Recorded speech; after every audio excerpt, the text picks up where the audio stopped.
So we have this video by The Truth DT, and it is titled, "Did the 10th anniversary introduce quality, quote unquote, difficult fights?" And this is an entire video that is essentially 30 minutes of a lot of the same talking points we've heard in the Dokkan community, both from him and also from others, agreeing, disagreeing, etc.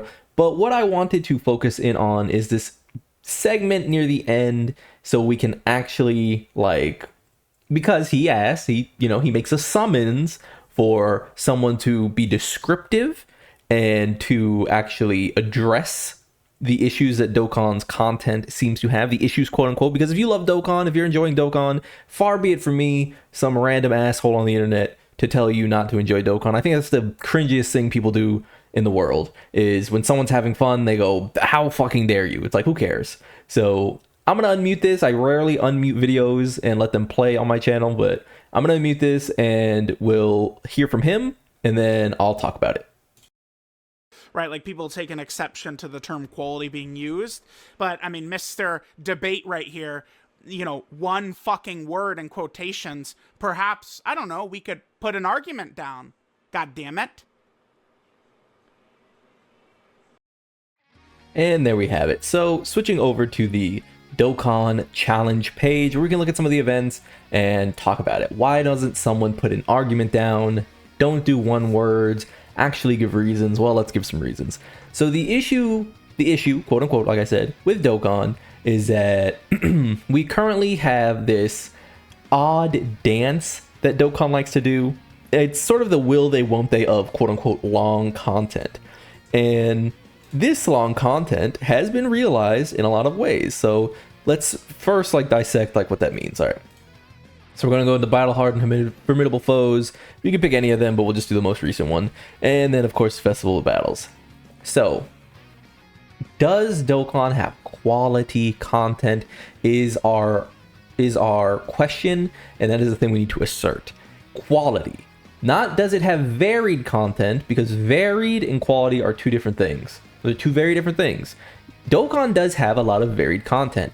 These fights aren't very like one another, right? And especially if you also happen to include, is it this one or is it the other one? It's the other one. Also, if you happen to include the previous Jiren Red Zone, right? Jiren Red Zone is pretty good. So these fights aren't really like each other. This Goku has dodge canceling, this Vegeta doesn't. It immediately makes them a completely different experience because it changes who you can actually bring, which is a huge thing. If Dokkan wanted to get a little more flexible with what it wants to do, it would sort of incentivize this thinking, and then we could lead into team building as a conversation. So what does that mean? Right now, there is no version of Dokkan that highlights actual team building because the game is strict in its gameplay conventions, right? And I don't think it needs to be, because we have something like, hey, where is it? Did I close? No, it's here. We have something like, hey, Battle Hard and Formidable Foes. This is the essentially new version of the Super Battle Road. And it's really good.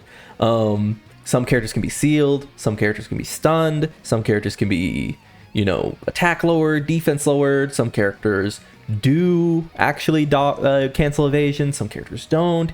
And I think by and large that the Super Battle Road is a curious case of sort of genius for Dokkan. But because Dokkan essentially doesn't have a place for it long term, there is no real reason to go back into these after you do them. We don't have a lot of reasons to actually come back here, right? After you beat them, you get the stones, you get the mission rewards, you leave. One of the things I think could vary Dokkan's content while also inserting quality would be to practice more things like this. And I'm not talking missions. Truth a lot of the time brings up missions. They add missions, they do missions for this, they do missions for this, panel missions. If they do missions, that's content. True. Missions are content. They are, in the most technical sense, they're content. However, and this is sort of like a very important thing, missions are limited by the same thing as all of these other fights, which is an increasingly limited pool of applicable characters. The reason why is because Dokkan is not a game where you can scale your characters. There is no gear system, there is no artifact system, there is no power scaling system beyond the fact that the character are either good or bad. In the case of PvP games like Dragon Ball Legends, because I know a lot of you who might play Dokkan probably also play Dragon Ball Legends, you probably know that the PvE is not very good. The reason you get on Dragon Ball Legends is to PvP, and even though you can get completely power crept by, just by mechanics, a character doesn't have like swap and canceling or like, hand nullification or destruction or this and that, and suddenly your character's getting his fucking ass pounded, right? So what happens then is you're sort of forced to play newest team. Daima team has been the reroll target, right? And again, we sort of understand that as the neutral, as the flat, as the constant. Because we understand that, we understand what is like necessary to make a character good. But because it is a PvP game and thus is sort of constrained by the fact that you're playing against a player or a bot, you can get away with playing a lot of these shitty characters, right? You could be an android's main in Dragon Ball Legends, and you could only play androids, and guess what? I mean, it's not going to succeed all the time, but it'll work. Even if free to play, it'll work. Only because there's a variance in competitive games, and who you run into is who you run into, whereas these fights are static. So how do you create variance in a static environment? This Jiren always looks like this Jiren. This Goku always looks like this Goku. This Vegeta always looks like this Vegeta, etc., etc. The way you do that is you create environments that are a little more nuanced in their approach. So one of the best examples of this, and I'm actually going to go back and pull this up. One of the best examples of this to me is the what was it? Universal Survival Saga. I think Goku and Frieza might be the single best fight they've ever made. What do you guys think? The single best fight they've ever made? I think so, right? I do think so. What was it? Disabling evasion here, locking here, and a phase that ingeniously sapped your turn by just being a buy phase. There was no difficulty here. You weren't dying to this character at all. Compare that to, doing Boda Magetta and Ribrianne, no threat at all. Or doing the Jiren fight here where it's, Bergamo, Kale, Kefla, no threat at all. But also, we're now in a meta that has completely changed what the obligations each character must have are. Before, you could sneak a character who maybe didn't scale the best, didn't go long term, didn't go long game past these phases, and they'd end up here and you float them off. But they had already succeeded in doing what they needed to do for the team. You can't say that about the Jiren fight, because you're only really playing for here because none of this is threatening. What was asserted by the Goku and Frieza fight was that you needed characters who were strong enough to sit before Android 17's locking, sit before Gold and Frieza and Android 17's dodge evasion, and tank big time supers. Big time supers. No one else here even has one that looks like theirs. And they were dodge canceling, right? The other great aspect of this fight was if you could sneak a character who was maybe a little older past these rounds, you could get them to hit for sizable damage here, but also with the idea in mind that they were always going to super in slot 1. What this meant is that the, 5 or 6 million super, which at that time was insanely powerful, right? I mean, this is a 2 million here, 4 million here, 4.2 here, 4.2 here on all, and 4.5 single. At the time was pretty unheard of, pretty unfounded, outside of gimmick events. The great thing about it was that because it always existed in slot 1, it continued to give relevance to characters who primarily had very strong defensive options, but maybe didn't do that much damage. Those characters, though, were the types of characters who were whittled down over time, or were only like that in the case of standbys. That is ingenious. That is an ingenious choice. So you could have a character like Int Broly, like Tech Broly, and they would get to that point, and oh my god, now they don't have their defensive gumption anymore. Int Broly less so, because he's a character that actually wants to go long. He gets access to his revive and such. But I mostly mean his team having difficulty sort of shotgunning after getting to a position where, again, Tech Broly has lost his defensive nature, thus he's susceptible. This Tech Broly doesn't really have that much defense, is susceptible, and characters like AGL Broly, who's a stacker, our anniversary unit, saw new light because of Go Frieza's typing and damage threshold.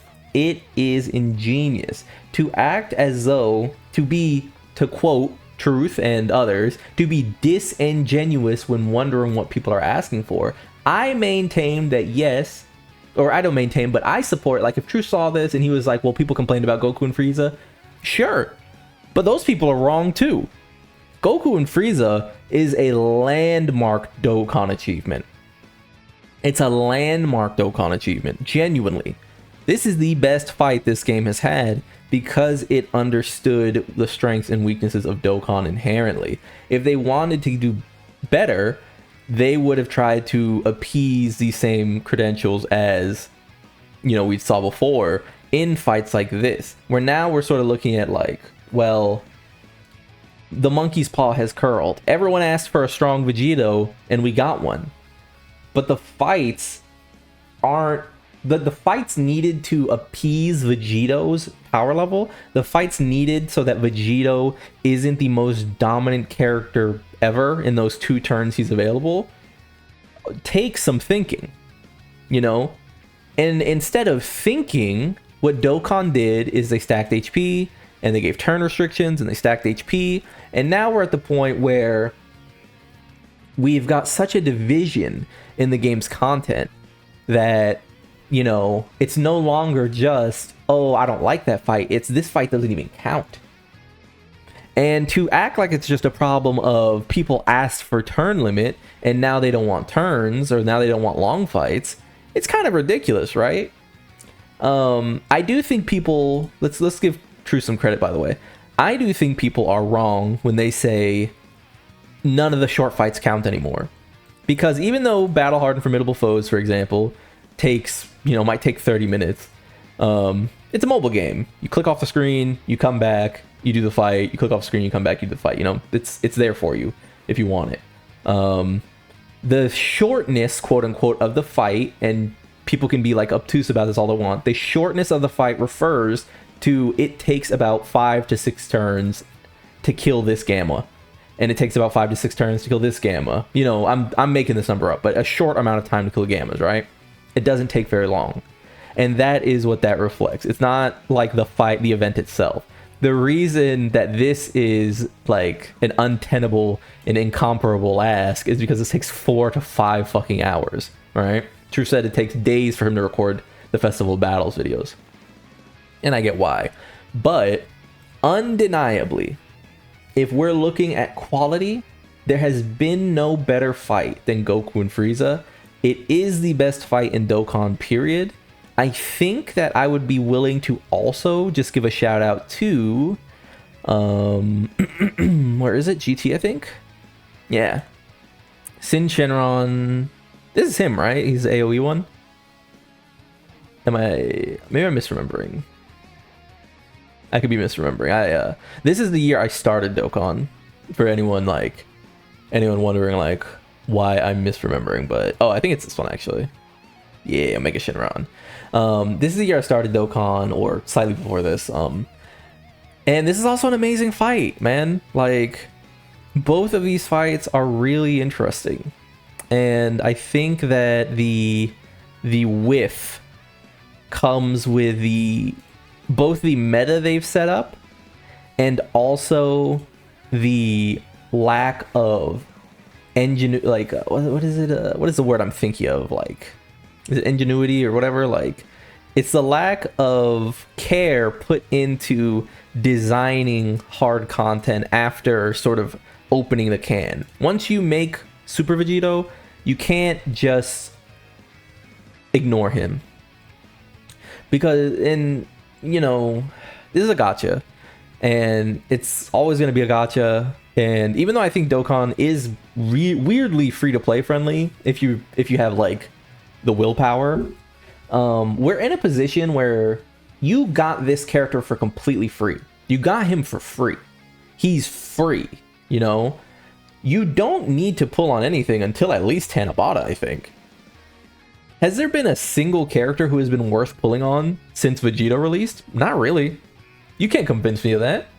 And it's because he's so powerful, right? And all the teams work under him. And the gods and the the year 7s in general are, you know, old characters that you probably pulled for anyway. And if you didn't, you probably got them on the banner itself. So it's just like, what they need to do is create interesting solutions to a sort of weird problem. And if they don't want to do that, then yeah, we're gonna keep having varied content, but not quality content. No, I don't think at all that it is unfair to say that we have not gotten quality content. We've gotten varied content, 100%. Do you know what else was varied content? Worldwide download celebration last year, when they introduced the bomb mechanics and shit. It was varied. Those fights weren't similar. Were they good? Did we run them after clearing them once? No, of course not.